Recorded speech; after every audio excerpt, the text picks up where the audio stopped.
Hello everyone.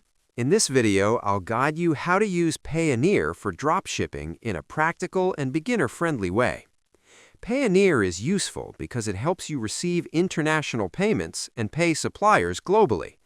First, create and verify your Payoneer account with accurate personal or business details. Once approved, access your receiving accounts like USD, EUR, or GBP. Use these bank details to connect Payoneer with platforms such as Shopify, Amazon, eBay, or payment gateways that support bank transfers. When customers place orders and payouts are released, the money is added to your Payoneer balance. Next, to pay your dropshipping suppliers, you have multiple options. You can use your Payoneer card to pay suppliers on websites like AliExpress or other private supplier stores.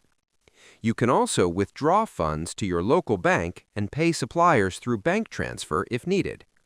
Always check currency conversion rates and fees before making payments. Keep enough balance to avoid failed orders and delays. Track all incoming and outgoing transactions inside the Payoneer dashboard to manage cash flow properly. For smoother operations, withdraw profits in larger amounts to reduce fees. Make sure your account stays compliant by providing documents if requested. With proper setup, Payoneer helps you manage global payments, supplier costs, and profits efficiently, making dropshipping payments simple, organized, and scalable for long-term business growth worldwide. Subscribe the channel for more videos.